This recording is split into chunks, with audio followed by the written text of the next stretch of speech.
طاسيم ميم تلك آيات الكتاب المبين نتلو عليك من نبأ موسى وفرعون بالحق لقوم يؤمنون إن فرعون علا في الأرض وجعل أهلها شيعا يستضعف طائفة منهم يذبح أبناءهم ويستحيي نساءهم إنه كان من المفسدين ونريد أن نمن على الذين استضعفوا في الأرض ونجعلهم أئمة ونجعلهم الوارثين۔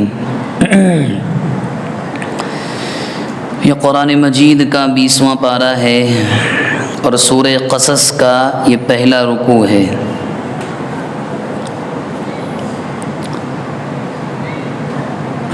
اس صورت میں حضرت موسیٰ علیہ السلام کی زندگی کے 2 بڑے اہم واقعات کو ذکر کیا گیا ہے۔ قرآن مجید میں حضرت موسیٰ علیہ السلام کا تذکرہ بے شمار جگہوں پر آیا ہے۔ کہیں زندگی کے آخری حالات، درمیانی حالات، یہاں پر جن 2 واقعات کا اس رکوع میں اور اس سے آئندہ رکوع میں تذکرہ ہے وہ ہے زندگی کے بالکل شروع کے واقعات، ایک شروع کا اور ایک جوان ہونے کے بعد نبوت ملنے سے پہلے۔ اور اللہ تعالیٰ نے داستان بیان کی ہے کہ کیسے ہم نے موسیٰ کو فرعون کے محل میں پروان چڑھایا جوانی تک، اور اس کے باوجود دودھ بھی اپنی والدہ کا ہی پیا۔ تو کہتے ہیں کہ یہ آیات ہیں کتاب مبین کی۔ ہم آپ کو اب قصہ سنانے جا رہے ہیں بالکل سچا فرعون اور موسیٰ علیہ السلام کا، ان لوگوں کے لیے جو ایمان والے ہیں، تاکہ سبق حاصل کریں۔ فرمایا ان فرعون علا فی الارض، کہ فرعون نے زمین میں بڑا فساد مچایا، بڑا تکبر کیا۔ وجعل اہلہا شیعا، اور ملک مصر میں جماعتیں بنا دی، پارٹیاں، خاص طور سے 2، ایک حاکم دوسری محکوم۔ حاکم جس قوم سے فرعون تھا ان کو قبطی کہتے تھے، اور جن پر ظلم ہوتا تھا ان کو بنی اسرائیل کہتے تھے۔ یستضعف طائفة منهم، وہ ان میں سے ایک جماعت کو کمزور سمجھتا تھا، یعنی بنی اسرائیل کو۔ یذبح ابناءهم، ان کے لڑکوں کو قتل کرتا تھا، ذبح کرتا تھا۔ ویستحیی نساءهم، عورتوں کو زندہ رکھتا تھا، بڑا فساد کرنے والا تھا۔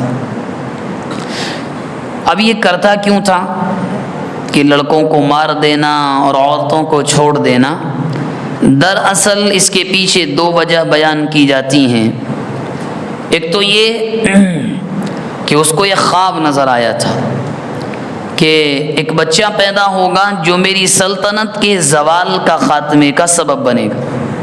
بنی اسرائیل میں وہ بچہ ہوگا، وہ میرے سلطنت کے خاتمے کا سبب بنے گا، تو کیوں نہ بچوں کو بچپن ہی میں ختم کر دیا جائے۔ ایک بچے کو نہیں چھوڑا گیا، سب کو ان کی ماؤں سے چھین کر پیدائش کے بعد اگر وہ لڑکے ہوتے قتل کر دیتا، ورنہ لڑکیاں ہوتی تو چھوڑ دیتا۔ ویستحیی نساءهم، یہ اس کا معاملہ تھا۔ دوسری وجہ جو بیان کی جاتی ہے وہ یہ ہے کہ بنی اسرائیل کی تعداد بڑھ رہی تھی دن بدن، اس کو ڈر یہ تھا کہیں ایسا نہ ہو میری قوم کی تعداد کم رہ جائے اور یہ بڑھ جائیں، بس ایک خام خیالی یہ ہم پر غالب آ جائیں، جیسا کہ آج کل ہمارے ملک میں بھی ہے کچھ نہیں، بس ایک جھوٹ پھیلا دیا گیا کہ نہیں ان کو مارو لوٹو، جوانوں کو اندر ڈالو، کہیں یہ ہمارے اوپر قابض نہ جائیں۔ ورنہ ایک نارمل عقل مند انسان کوئی بھی فیصلہ کر سکتا ہے کہاں 20% اور کہاں اس کے علاوہ۔ تو ایک جھوٹ ایسے ہی اس زمانے میں پھیلایا گیا اور بنی اسرائیل کے بچوں کو مارا گیا۔ لیکن اللہ فرماتے ہیں کہ ہم نے ارادہ کیا ان نمن علی الذین استضعفوا فی الارض، جو کمزور ہیں ہم نے ارادہ کیا کہ اب ہم ان کو مصر میں جمائیں گے، ونجعلہم ائمہ ذمہ دار بنائیں گے، ونجعلہم الوارثین اور وارث بنائیں گے۔ اللہ فرماتے ہیں کہ ہم نے ارادہ کر لیا، بہت ہو گیا ظلم۔ ونمکن لہم فی الارض، اور ان کو زمین میں جمائیں گے. وَنُرِيَ فِرْعَوْنَ وَهَامَانَ وَجُنُودَهُمَا مِنْهُمْ مَا كَانُوا يَحْذَرُونَ, اور ہم فرعون اور اس کے وزیر حامان کو دکھائیں گے ان دونوں کو لشکروں کو جن سے وہ ڈرتے ہیں. یعنی کیا دکھائیں گے؟ یہی بچے کا خواب وہ دکھایا بھی گیا. اب قرآن تو چونکہ مختصراً بات کرتا ہے, موسیٰ علیہ السلام پیدا ہو گئے ہیں.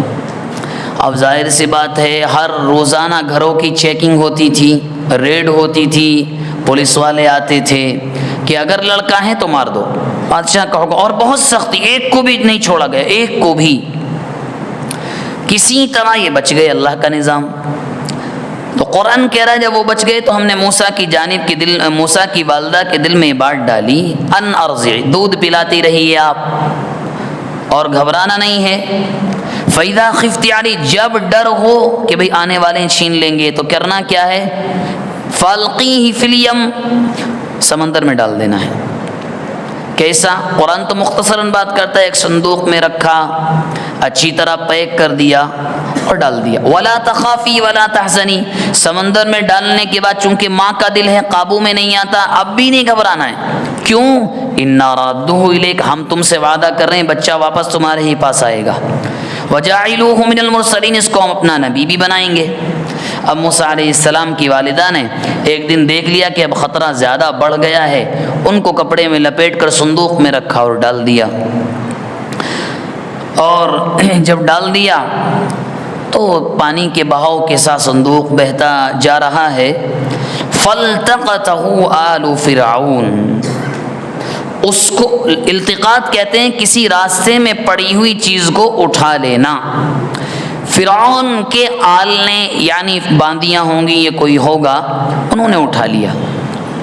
لِيَكُونَ لَهُمْ عَدُوًّا وَحَزَنًا, تاکہ کیوں اٹھا لیا؟ ان کو انجان ہیں وہ بھی, تاکہ یہی بچہ ان کا دشمن بھی بنے گا اور ان کی پریشانی کا سبب بھی بنے گا آئندہ چل کر. ان فرعون وہامان وجنودہما کانوا خاطئین, فرعون حامان دونوں کا لشکر غلطی پر تھے. اب جب یہ ڈال دیا اور موسیٰ علیہ السلام جو ہے بہتے ہوئے جا رہے ہیں, جب اٹھا لیا اور اٹھا کر لے کر آئے, فرعون کی بیوی آسیہ بھی وہیں پر تھیں. وقالت امرأة فرعون قرۃ عین لی ولک, فرعون بھی وہیں پر آ گیا, بیوی بھی ہے, بچے کو لائے گا. فرعون نے کہا رے نہ جانے بنی اسرائیل کا ہی ہو, قتل کر دو. اس نے کہا نہیں, ہمارے یہاں اس کے یہاں کوئی اولاد نہیں تھی, ہم اس کو اپنا بیٹا بنائیں گے اور آنکھوں کی ٹھنڈک بن جائے گا تمہارے اور میرے لیے.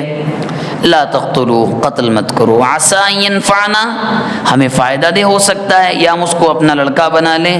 قرآن کہہ رہا ہے یہ سب کارروائی چل رہی تھی. وهم لا يشعرون, ان کے ذہن میں بھی نہیں تھا کہ ہونے کیا والا ہے. اب موسیٰ علیہ السلام جب بہتے ہوئے جا رہے تھے, جب پورا سب کچھ ایک کارروائی ہو رہی تھی, دوسری جانب ماں کا دل دھڑک رہا تھا. وَأَصْبَحَ فُؤَادُ أُمِّ مُوسَى فَارِغًا, قریب تھا کہ وہ راز کھل جاتا. إِن كَادَتْ لَتُبْدِي بِهِ لَوْلَا رَبَطْنَا عَلَى قَلْبِهَا, اگر ہم ان کے دل کو نہ جماتے, ہمت نہ دیتے, تو راز کھلنے کے قریب تھا تاکہ وہ ایمان والی ہوں. جب یہ چل رہا تھا, اب ظاہر سے بات ہے خود تو جا کر نہیں بول سکتی میرا بچہ ہے یہ آ رہا ہے, اپنی بیٹی کو بھیجا, موسیٰ علیہ السلام کی بہن کو. وقالت لأخته قصیہ, جاؤ. فبصرت به عن جنب وهم لا يشعرون, اس طرح جانا کہ ان کو احساس نہ ہو کہ اس پانی میں بہنے والے بچے سے تمہارا کوئی تعلق ہے. پکڑی گئی تو راز کھل جائے گا. وہ لڑکی ایسے ہی ٹہلتے محل میں پہنچ گئی جہاں بچے کو اٹھا لیا تھا. اٹھانے کے بعد موسیٰ علیہ السلام کے بارے میں جو اگلی بات قرآن کہہ رہا ہے, وحرمنا علیہ المناضع, ماں کے علاوہ ہر دودھ پلانے والی کا دودھ اللہ نے حرام کر دیا. وہ پکڑ ہی نہیں رہے تھے کسی کا دودھ, روئے جا رہے تھے. اب ظاہر سی بات ہے آسیہ فرعون کی بیوی وہیں پر موجود ہے اور ان کی آنکھوں کا چہیتا بھی وہ بچہ بن چکا ہے, تو اب دودھ کا انتظام تو کرنا ہے. کسی کا بھی دودھ نہیں پی رہے موسیٰ علیہ السلام. اب آج کل کا زمانہ تو تھا نہیں کہ ماؤں نے, آج کل کے زمانے ایک نیا فیشن ہے, گھر کے حیا کے خلاف بات ہے مگر ریئلٹی ہے. وہ کیا ہے, ماں کا دودھ اترے نہ اترے, آج کل تو ڈاکٹر کے مشورے پر آ کر بچوں کو دودھ نہیں پلاتے. ایک تو ہے مجبوری کا مسئلہ, اور آپ اس کی رپورٹس اور تحقیق کو پڑھیں کہ جن بچیوں کی نئی شادی ہوتی ہے اللہ اولاد سے نوازتے ہیں وہ دودھ ہی نہیں پلاتی ہیں، ڈبے کا دودھ چلتا ہے وہاں۔ یہ اتنی خطرناک چیز ہے کہ جب بچے بڑے ہوتے ہیں اسی بنیاد پر ایسی ایسی بیماریاں ہوتی ہیں جن کا علاج نہیں ہوتا۔ ماں کا دودھ جو بچے کے لیے ہو سکتا ہے کوئی چیز نہیں ہو سکتی۔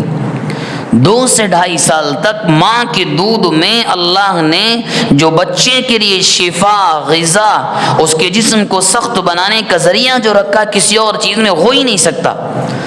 دنیا میں اس کا آلٹرنیٹ کچھ بھی نہیں ہے، کتنی بھی کوشش کر لو، مجبوری الگ ہے، لیکن اگر اللہ دودھ دے رہا ہے آپ کو اور اس کے باوجود آپ نہ پلائیں تو کیا یہ بچے کے ساتھ ظلم نہیں ہے؟ کیا یہ پرورش میں ناانصافی نہیں ہے؟ یہ ہوتا ہے آج کل۔ تو بہرحال اب وہاں وہ دودھ نہیں پکڑ رہے ہیں تو موسیٰ علیہ السلام کی بہن وہاں گئی اور کہنے لگی حل ادلکم، کیا میں گھر کے ایک عورت کے بارے میں بتاؤں؟ کیا ایک گھر کے بارے میں یکفلونہ لکم، وہ تمہارے لیے کافی ہوں گے، وہم لہ ناصحون، خیر خواہ بھی ہوں گے۔ کیا کہا موسیٰ علیہ السلام کی بہن نے وہاں جا کر، بھئی مجھے گھر پتہ ہے، تم اگر راضی ہو اس بچے کو لے کر چلو، وہ عورت دودھ پلاتی ہے، ہو سکتا ہے کہ دودھ پکڑ لیں۔ بھئی یہ تو کہنے سکتے نہیں ان کا ہی دودھ پئیں گے، نہیں راز کھل سکتا تھا۔ فرددناہ الی امہ کی تقر عینھا ولا تحزن، لے کر گئے، دودھ پینے لگے۔ اب قرآن نے یہ کہا کہ دیکھو ہم نے موسیٰ کو ان کی والدہ کو لوٹا دیا، ہم نے وعدہ کیا تھا، ابھی چند دن گزرے ہیں، ہم نے وعدہ کیا تھا، لوٹا دیا۔ کیوں لوٹایا؟ تاکہ ان کو بھی سکون ملے، آنکھیں ٹھنڈی رہیں، اور یوں کہا کہ غم نہ کرنا، وَلِتَعْلَمَ أَنَّ وَعْدَ اللَّهِ حَقٌّ، اللہ کا وعدہ سچا ہوتا ہے، وَلَكِنَّ أَكْثَرَهُمْ لَا يَعْلَمُونَ، لوگ یقین نہیں کرتے تو کیا کریں، ہمارا وعدہ تو سچ، جو ہم وعدہ کرتے ہیں وہ وعدہ سچا ہوتا ہے۔ اس واقعے کے ذیل میں کیا بات سمجھ میں آئی؟ بات یہ سمجھ میں آئی، پھر وہی بات کہ مومن کے لیے حالت کوئی ہو، سچویشن کوئی ہو، موقع کوئی سا بھی ہو، ہر کام کا بنانے والا صرف رب العالمین ہے۔ ہاں ضرورت کس بات کی ہوتی ہے؟ اس ذات الہ پر بھروسہ کیا جائے، اس سے ہٹ کر کہیں اور بھروسہ کریں اور ہم یہ کہنے لگے اللہ ہمارے کام بنا دے، تو اللہ فرماتے ہیں کہ ہم تو انسان کے ساتھ اس کی سوچ اور خیال کے مطابق معاملہ کرتے ہیں۔ کیوں؟ یہی تو وجہ ہے کہ ایک مورتی کے پوجنے والے کو بھی غذا ملتی ہے، پانی ملتا ہے، اس کو بھی بھوکا نہیں مارتا اللہ۔ کیوں؟ اس نے ایسا اس کے ساتھ سوچ رکھا ہے تو اس کو بھی اللہ کھلا رہا ہے۔ تو معاملہ یہ ہوتا ہے۔ اللہ تبارک و تعالی جو باتیں ہمارے سامنے آئی ان پر عمل کی توفیق مرحمت فرمائے۔